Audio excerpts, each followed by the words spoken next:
Good evening and welcome to Sunset News this Monday evening. As always, we bring you news, community stories, economics, weather and sports. I am Glenora Shipura. In the news tonight, 3 towns in the Erongo region will be hosting the RF 2023 Trade Fair from the 27th to the 30th of September at Luna Park in Omaruru. Watch what the mayor of Omaruru, Vincent Kahua, has to say. I'm also very grateful to inform you that Omaruru as a town, Omaruru Municipality, Karipep Town Council, Usakos Town Council, last year we have signed the very first agreement in Namibia for the 3 towns to work together in terms of a memorandum of understanding, which was having a blessing of the Regional Council, Erongo Regional Council, the Governor Office, and also our Line Minister. The Deputy Minister of our Line Ministry, Honorable Natalia Kwakosev, have signed on that agreement, and also the 3 towns mayors, Omaruru, Karipep, Usakos. And this year, 2023 September, from the 27th September up to the 30th September, we are going to host a joint trade fair. This year for the 3 towns, Omaruru is the host for this year, 2023, and then 2024 it will be Karipep, and then 2025 it will be Usakos, and then it will turn back again to Omaruru in 2026. I'm very grateful to say that we are busy now preparing. There is a technical committee chaired by the Chief Executive of Karipep, Leslie Korosep, and they are busy now preparing. And hereby I would also like to request our mines, Nawahab, Rosing Mines, and also maybe the communication companies like MTC to come on board so that they really be part of this big event of the 3 towns, comes 27 September to the 30th, which we hope it will help to stimulate and improve the economy of these 3 towns. And in future, we want to cooperate in terms of sharing resources, whether it is human resource or maybe equipment, where we want in future maybe to have a budget with the 3 towns together, put funds together for big project. If we see that Omaruru have maybe a certain challenges, and then this specific fund, we call under Ukulak fund, helping now Omaruru in the certain year, and then the other year we are going to help Usakos, and then other year we are going to help Karipep. And this we want to do together as the 3 towns. Now getting into our next story, the president of the National Democratic Party, Martin Lucato, has revealed that considering the party's work done in Namibia, the party deserves a seat in parliament. Lucato said this during an interview with Namibian Sun while highlighting the party's values and plans outlined in its 2019 manifesto. According to Lucato, the work that the party has done since its inception in the early 2000s is a reason enough for them to receive a seat in parliament. Lucato says that people are often shocked to find out that NDP holds no seats in parliament despite its activities and actions. Earlier in July, the party recalled its only local authority town councillor, Watson Kaluluka, from Katima Mulilo for alleged misconduct and has replaced him with Simasiko Mukwendwa. In the party's manifesto, it shared that, among other things, if voted into power, it will set up and establish a Minerals and Resources Development Committee to oversee the country's resources. Lucato added that the NDP government will limit trips of government officials to spare state coffers and equally make sure that every Namibian has reasonable housing with basic services. Lucato confirmed that the party will run in the 2024 national and presidential elections. Now getting into our next story, the Popular Democratic Movement has hit out at SWAPO after Defense Minister Frans Kapofi attempted to distance the party from the Fishrot scandal, claims individuals rather than the party benefited handsomely as a consequence of the alleged bribery scandal. Kapofi over the weekend distanced SWAPO, saying it was not the party that benefited from corrupt activities, despite a Supreme Court ruling that the Fishrot scheme run by individuals in high political office had split over to SWAPO party. PDM Secretary General Manuel Ngahiri-Ngombe said it was impossible to separate the party from its members, who include former Fisheries Minister Bernard Esau and former Justice Minister Zacchaeus Shangala, who are implicated in the matter. It is important to note that these individuals conducted their dubious activities under the auspices of the party they represented. Therefore, it is impossible to disentangle these acts of corruption from the party they serve, Ngahiri-Ngombe said. The combined school choir of Swakopmund Secondary School and Coastal High School won gold at the ATKV Applause Finals several months after the first training session. Choir conductor Lucky Velem says that Namibians still don't understand how serious the matter is. With the South Africans, the parents and the government are involved to make sure these things are supported. Let's take a look. Die ATKV applauskompetisie se finale het onlangs in Suid-Afrika plaasgevind, maar dit was nie net Suid-Afrikaners teenwoordig nie.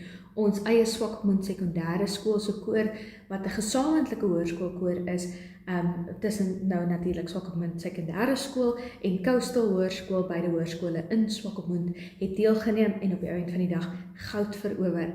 So, hulle dirigent Lucky Velem sê hulle het opgedaag met 'n verskeidenheid tradisionele Namibiese liedere, maar hulle het ook hulle staal gewys in westerse koormusiek met James E. Moore se Irish Blessing. Velem sê hy was uit die veld geslaan met hoe professioneel die ATKV was en hoe professioneel hierdie koorkompetisie hanteer is. En hy sê dat dit vir hom interessant is dat baie skole in Suid-Afrika musiek as 'n vak bied, en hy glo hierdie bied aan die kinders 'n voorstand wanneer dit dan nou kom by koor en musiek. En hy sê daar is baie ernstige ondersteuning in die buurland vir soortgelyke kompetisies. Hy sê baie ouers het van baie ver gereis om te kom kyk hoe die kinders sing, om die applausfinale te kom kyk. En hy sê hy glo Namibiërs kan doen met 'n bietjie van 'n kopskuif in hierdie verband, dat hulle dit ook ernstig begin opneem. In sy woorde, wie sê dit is nie 'n moontlike loopbaan nie. Maar kom ons gaan kyk bietjie na hierdie jong musikante en waarmee hulle 'n goud verower het by die ATKV applauskompetisie.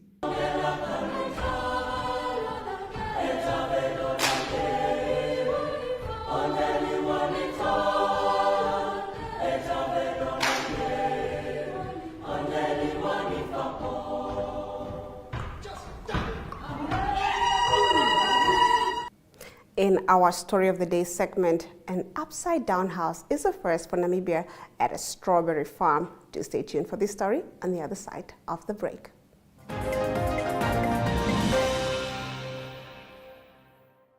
Welcome to Active Kids, a daily TV show that sparks creativity, learning, and fun for young minds. With exciting activities and lessons, Active Kids inspires curiosity and a love for learning. New face to the 150.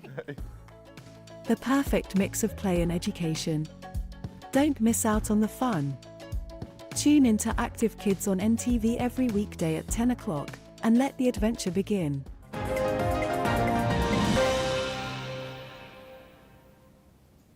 Getting into our story of the day, an upside-down house on the Edenberry strawberry farm has become the new Namibian tourist sensation. This is a first for Namibia. The house, which was officially opened at the weekend, has all the furniture in the opposite direction of a typical building, which generates an optical illusion for its visitors. Let's take a look. Edenberry is the first in Namibia to offer this unique photo experience that defines gravity by walking on the ceiling or dancing on the ceiling. The idea came to us during our devotion time, and because God is sovereign of an upside-down kingdom, the ground rules of which are different from the ground rules by which you and I are inclined to function. Our upside-down house is a demonstration of that. And we want to help Namibians experience sweet happiness and see things on the flip side. And because our Christian faith is at the heart of everything we do at Edenberry, the foundation of the upside-down house is a cross. And the building to us is more than just an upside-down house. It serves as a legacy to our children, and our grandchildren. And inside you will see special touches of our parents and our grandparents and our children. And therefore, we invite everybody to come and enjoy Sweet Happiness Upside Down Dancing on the Ceiling experience at Edenberry. Thank you. Moving on, a school in the Ohangwena region needs additional classrooms. We get into this story on the other side of the break.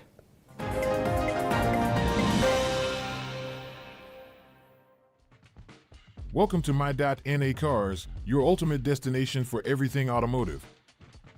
I am your host, Diana Master. Teamwork makes the dream work, right? Discover the latest models, innovative technologies, and expert insights from our passionate hosts. Learn essential maintenance tips and get exclusive behind-the-scenes access to the automotive industry. Don't miss My.NA Cars on NTV every Thursday at 2100 hours. Tune in and ignite your passion for automobiles.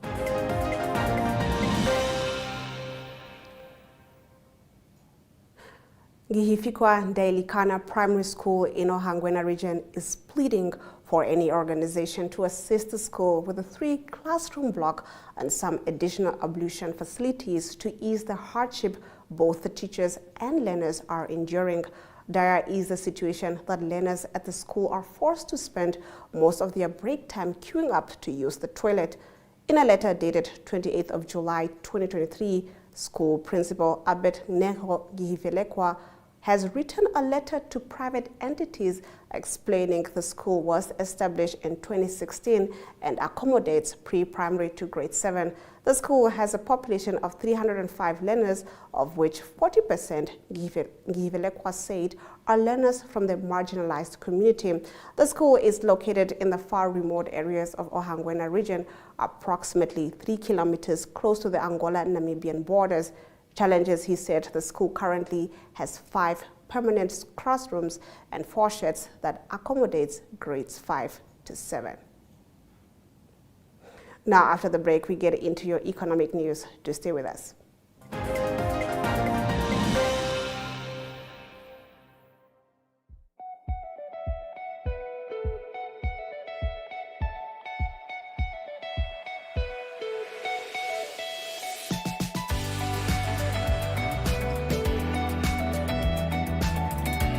To another exciting episode of Irongo Talk.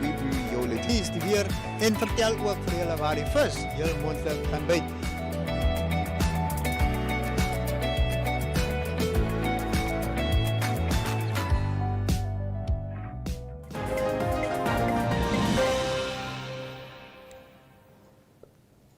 Let's get into your economic news. A surge in demand for credit by households was the main driver of overall private sector credit extension growth in June, the Bank of Namibia said. Credit advanced to households rose moderately by 5.3% year-on-year at the end of June 2023, slightly higher compared to the 5.2% reported at the end of the previous month. Demand for credit with respect to mortgage loans contributed to this growth, supported by growth in installment credit as well as personal loans and credit cards. Let's take a look at our economic indicators.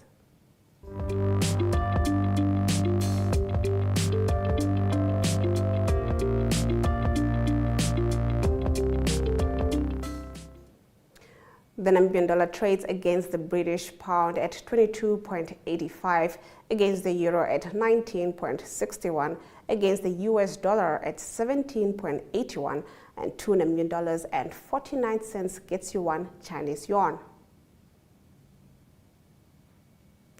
On the commodities market, all commodities went up, with Brent crude oil going at 0.90%, trading at $85.14 per barrel. In international news, European Union ready to strengthen maritime security cooperation with the Philippines. We get into this story on the other side of the break.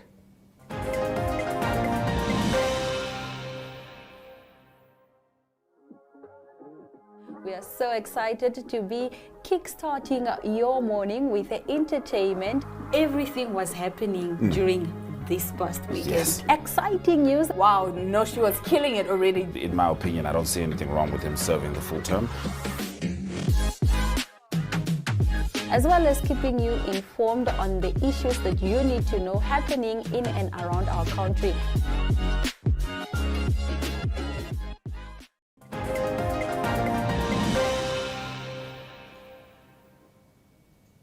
Let's get into your international news. European Commission President Ursula von der Leyen said earlier today that the European Union was ready to strengthen cooperation with the Philippines on maritime security after a meeting with Philippine President Ferdinand Marcos Jr. in Manila. The Philippines is a fulcrum of the geopolitical rivalry between the United States and China, with its maritime territory encompassing part of the South China Sea, a strategic and resource-rich waterway over which China also claims sovereignty. Let's take a look. The European Union has been very supportive of a free and open Indo-Pacific, because an Indo-Pacific free of the threats of coercion is key to all our stability, to our peace, and to the prosperity of our people. We are ready to strengthen the cooperation with the Philippines on maritime security in the region by sharing information, conducting threat assessment, and building the capacity of your National Coast Watch Center and your Coast Guard. But during our meeting, we discussed economic relations with particular focus on revitalizing trade between our two regions. I welcome the conduct this year of the scoping exercises between the European Commission and the Philippines towards negotiations for a Philippines-EU free trade agreement. In our next story, it has been just over 3 weeks since China increased checks on Japanese food imports over radiation concerns, but Kazuyuki Tanioka is already fearful for the future of his upscale Beijing sushi restaurant. Like most restaurants in China, Tanioka's 8-year-old Toya has struggled with years of COVID restrictions, which only began to ease late last year. Now it is facing a shortage of both customers and seafood ahead of Japan's plans to empty into the sea-treated radioactive water from its disaster-stricken Fukushima nuclear plant.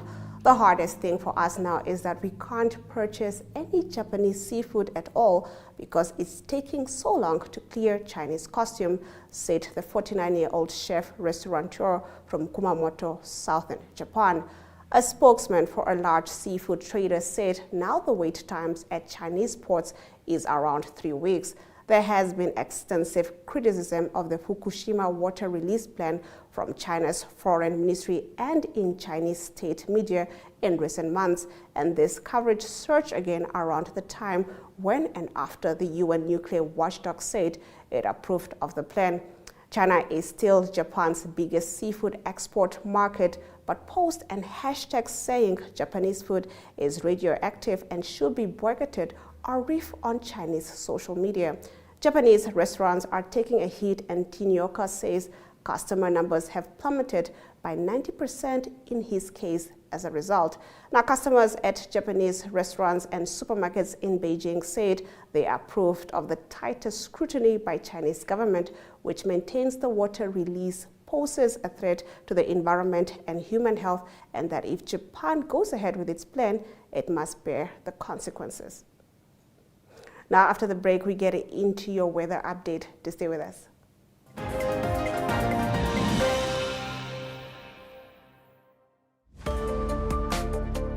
Namibians are still safe. Everywhere else, the Supreme Court said we are not going to rely on foreign judgments.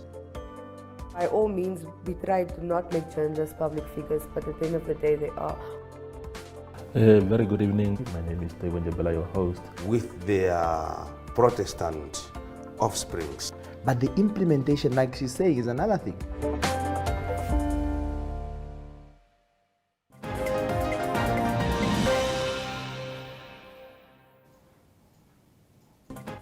Let's take a look at our weather predictions for the country.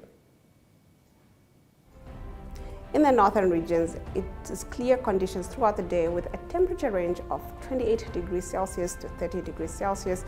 In the central region, it's going to be clear conditions throughout the day with a maximum temperature range of 19 to 24 degrees Celsius.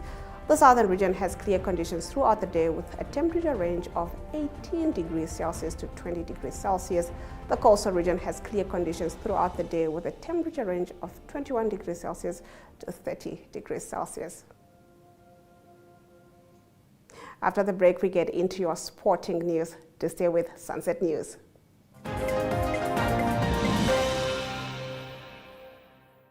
Welcome to What's Cooking, where culinary passion meets expert insights. Somebody must really want to cook and want to cook good food.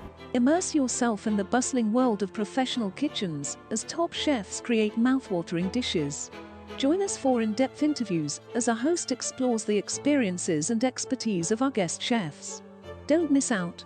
Tune in to What's Cooking on NTV every Friday at 2100 hours and let the culinary adventure begin.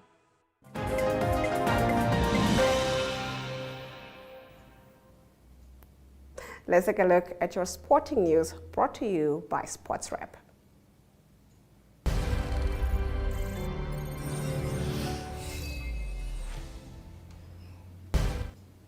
Good evening and welcome to Sunset News Sports section. I am Jesse Jackson Kauraitha, your host for tonight. A number of Kruger top supporters and members are demanding that a recent executive election be nullified while also raising concerns about the recent released financial reports. The club elected Helekoluna Menyo as its chairman for the fourth time, but some have accused the 15 July elections of having been unfairly conducted. A few supporters in factions are stressed and feel like they were unfairly done in this regard. African Stars Football Club's pre-season tour in Botswana got off to a good start after beating Masai Toka FC 4-1 in a friendly match. Stars Club captain Ronald Keshera said he was pleased with the fact that the club's preparation for the season has been going well so far. The trip to Botswana forms part of Stars' preparations for the new Debmarine season as well as the CAF Champions League preliminary rounds. African Stars booked their place in this year's CAF Champions League preliminary after winning the Debmarine Namibia Premiership. Their journey in the competition begins with a match against Zambian opponents Power Dynamos in August. The Vivo Energy Marathon held in the capital on Saturday morning produced thrilling races. Enoch Haufiku won the men's 42.2 kilometer category in a time of 2 hours 34 minutes 39 seconds, while Alina Armas claimed first place in the women's 42.2 kilometer category, clocking that is 2 hours 48 minutes 57 seconds. Haufiku was followed by 2016 Olympian Maynard Kawanivi, who's clocked 2 hours 54 minutes and 29 seconds, while Ella Simeon was in third with 2 hours 58 minutes and 3 seconds. The 39-year-old Armas, on the other hand, was followed by Otilie Aimwata, who clocked 2 hours 59 minutes 22 seconds, with the 43-year-old three-time Olympian Beata Naingambo finishing third in 3 hours 1 minute and 43 seconds. That is all we had for you tonight. Good night.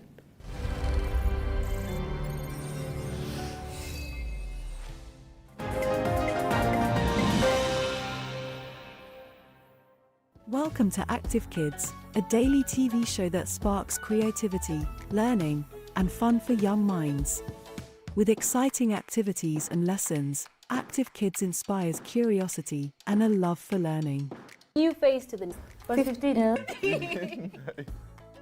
The perfect mix of play and education. Don't miss out on the fun. Tune in to Active Kids on NTV every weekday at 10 o'clock and let the adventure begin.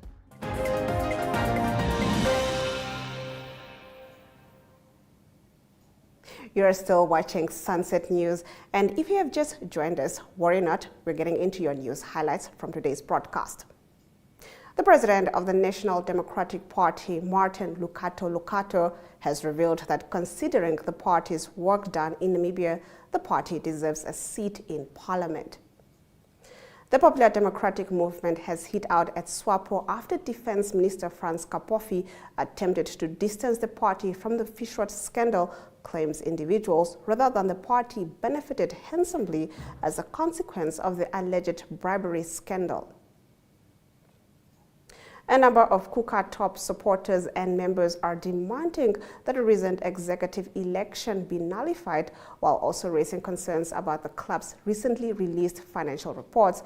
The club elected Herculano Moyenyo as its chairman for the 4th time, but some have accused the 15th July elections of having been conducted unfairly. And with that, we've come to the end of the broadcast. Make sure you join Sunset News on Facebook, on all the NMH platforms on weekdays, as well as on our website, oneupto.com. Sunset News screens on DSTV channel 285 and GoTV channel 25 every weekday from 7:30 p.m. to 8 p.m. I am Glenora Shipura. This has been Sunset News. Don't end your day without us.